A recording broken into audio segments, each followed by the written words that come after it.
Good evening, this is James Exum coming to you once again from my studio in South Austin, Texas. It's Friday, August the 7th, approximately 6:10 p.m. In my latest video that I'm here to present to you, I've entitled The Mind and Spirit When the Body Dies. Let's go right to it, and hope you gain some information you might use in your life and you might use to keep your mind off the fear of death when it finally does come, and come it will. The mind and spirit, when the body dies. James H. Exum / Sakshi. Austin, Texas. Copyrighted August 7th, 2026. All rights reserved. Was consciousness and life only the flicker of matter, or was matter one instrument, through which consciousness was shown? Sakshi. Sit quietly with this question. When the body dies, what has truly come to an end? The body, yes, returns to the five elements. The breath loosens its hold. The senses close their doors. The brain, from the biological view, no longer produces thought as we know it. Yet the sages of the Vedas, ancient sacred Sanskrit scriptures, and Upanishads, philosophical teachings on the self and ultimate reality, did not stop at the doorway of the flesh. They asked, with fierce tenderness, what is the witness of the body, the witness of thought, the witness even of dying?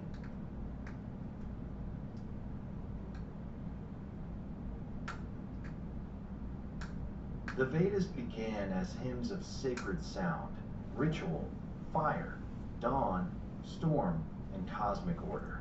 Over time, the Upanishads turned that sacred fire inward, moving from outer ceremony toward inner knowledge. There the human being is not understood merely as a body-mind machine, but as a layered mystery: body, breath, mind, intelligence, bliss, and beyond them all, the changeless self.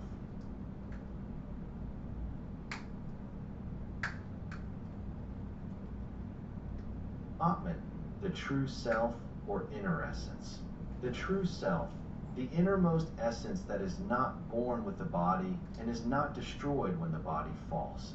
The Upanishadic, relating to the Upanishads, vision says, do not confuse the traveler with the garment. The body is worn, used, honored, and then left behind. The mind, with its memories and impressions, may tremble at death because mind is made of movement. But the self is not movement. It is the silent witness of the movement.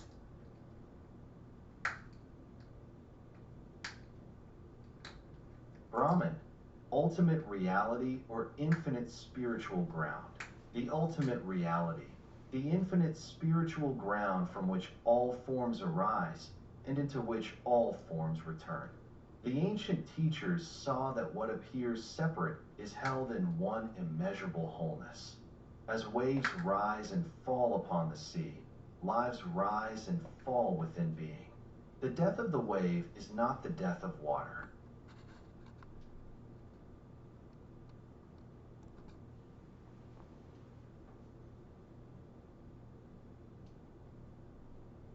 Tat tvam asi, that thou art.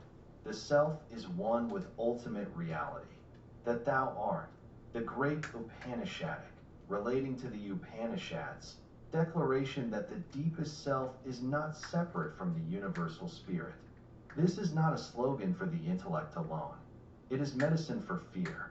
If the deepest truth of the person is one with the deathless reality, then death is not annihilation of spirit. It is a change in the field of appearance.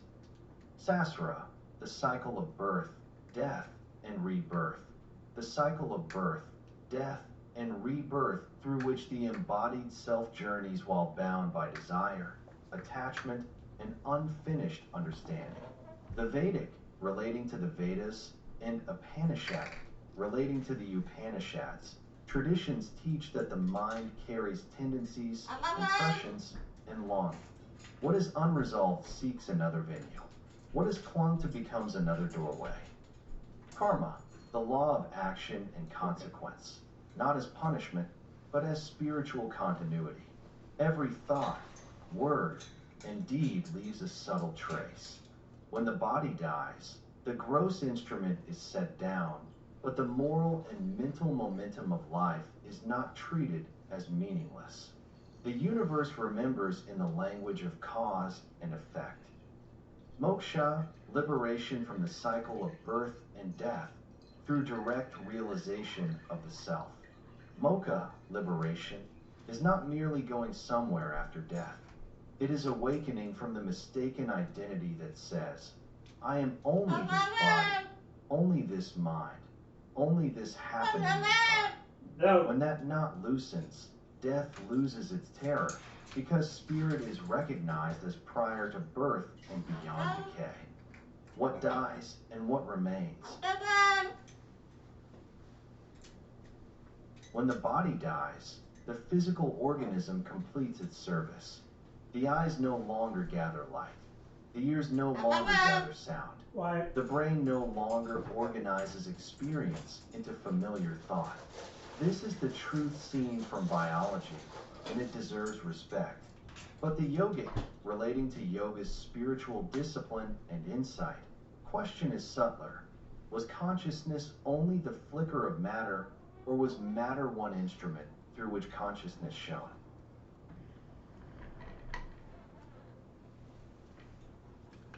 The mind is not the same as spirit. The mind is a field of impressions, memories, fears, hopes, and identifications. It says, my name, my work, my grief, my body. Spirit simply is. The mind is like clouds passing across the sky. Spirit is the sky that is never burned by lightning and never drowned by rain.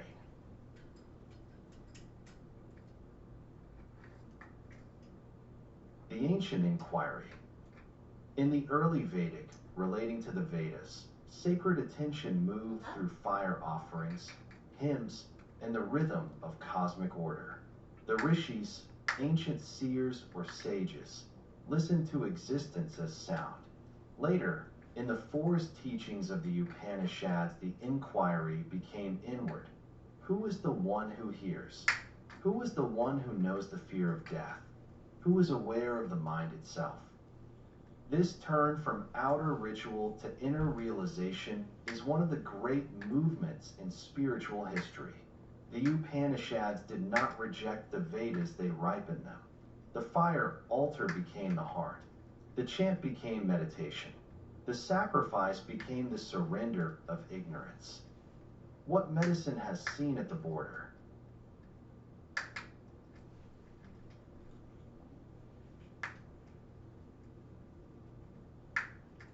Modern medicine entered this mystery in a different language, where the rishis, ancient seers or sages, spoke of the witness. The physician speaks of pulse, oxygen, electroencephalogram, resuscitation, and memory. In the 20th century, the discussion of near-death experience became more visible through physicians and psychiatrists who listened to patients revived from grave illness or cardiac arrest. Raymond Moody popularized the term near-death experience in the 1970s, while Elizabeth Kubler-Ross helped bring death and dying into serious medical and psychological conversation. Later researchers developed more systematic tools and perspective studies, moving the subject from anecdote toward clinical investigation.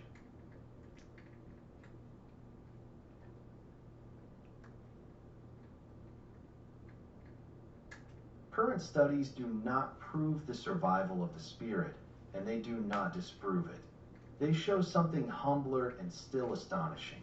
Some people revived after cardiac arrest report clear memories, peace, out-of-body perception, life review, or a sense of encounter while they appeared clinically unconscious. In the aware and aware 2 lines of research, investigators studied cardiac arrest patients across multiple hospitals and reported that a portion of survivors recalled awareness during resuscitation. In monitored patients, some brainwave activity associated with thought and memory appeared during prolonged resuscitation. Researchers caution that these findings require careful interpretation, yet they invite medicine to look again at consciousness near death.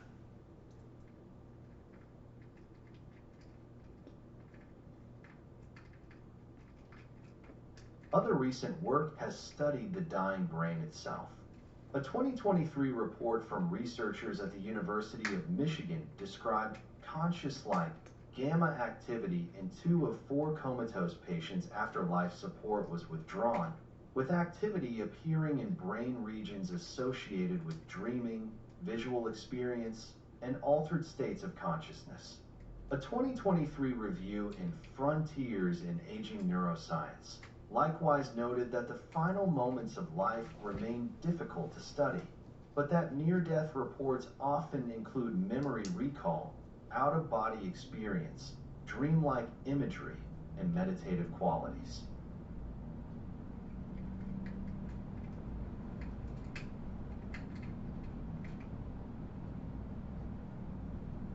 So let the medical world and the Vedic world sit together without forcing one to swallow the other. Medicine can measure brain waves, oxygen loss, memory reports, and neurological recovery. The Upanishads ask who is aware of the brain, who witnesses the mind, and whether consciousness is merely produced by matter or only expressed through it. The wise seeker does not confuse evidence with dogma, nor mystery with proof. He bends down to the scientist's instrument and the sage's silence, knowing both are candles held near a vast night. A discourse for the threshold. Do not wait for death to ask what survives death. Ask now. Sit now.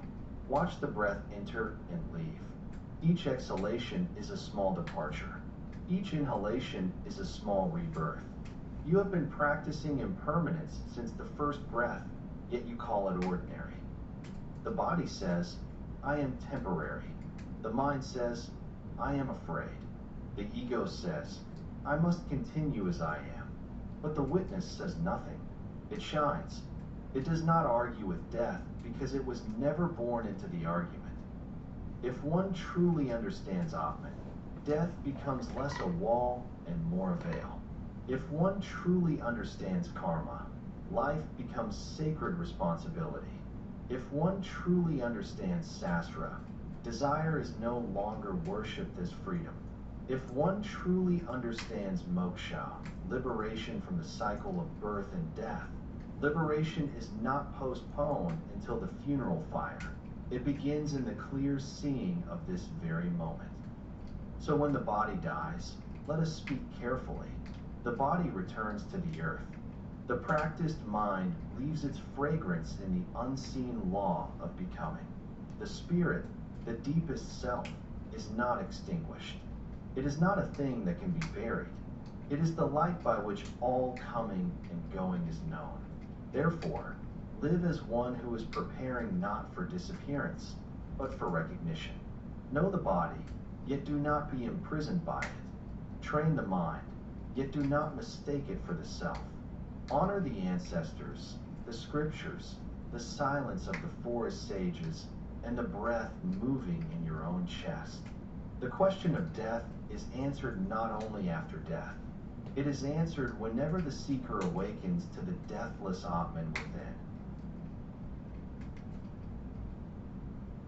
And there we have it once again, another one of my discourses, recorded for your viewing pleasure and understanding. This one was recorded showing my little bird at play on the bottom of his cage. What he's dealing with back there is one of my maintenance medicine bottles that I gave him the other day after refilling my 2-week pill box. That's just a couple of weeks in the month. And of course, every other week I give him any empty pill bottles, and he truly enjoys it. The expensive toys I bought him in the past, he basically pays no attention to. But you give him a box that something was mailed to me in, or an empty pill bottle, and he's in bird heaven for several days. By the way, I love that bird, and he loves me. His name is Junior, Junior, Junior Bird. Well, I'll end this one. I hope you gained some understanding from it that'll help you as you go through life, or lose a loved one, or even approach that door that we all have to enter someday, sometime, that takes us from this vale of tears. I'm not trying to be morbid, I'm just simply trying to be realistic. When you're an old yogi, about to hit your 76th birthday, such as myself, you take on a different vantage point of life, living, birth, and death. So I'll say goodbye to you. Thank you once again for visiting. Make sure, if you have a moment, you share these videos with others, friends, family, and so forth. Also, if you have a chance, review them at your leisure. One of my friends says my videos help her to go to sleep on nights when she has insomnia. I'm not quite sure if I should take that as a compliment or an insult. It's a compliment, I think. I do have that type of voice. Okie doke. Well, as always, be good to yourself, be good to others, and be good to strangers. And keep this one thought in mind. All the trials and tribulations of the world come and go. And the one we're passing through, this epoch of what some people consider a terrible time to live, well, this too shall pass. Thank you, and good night.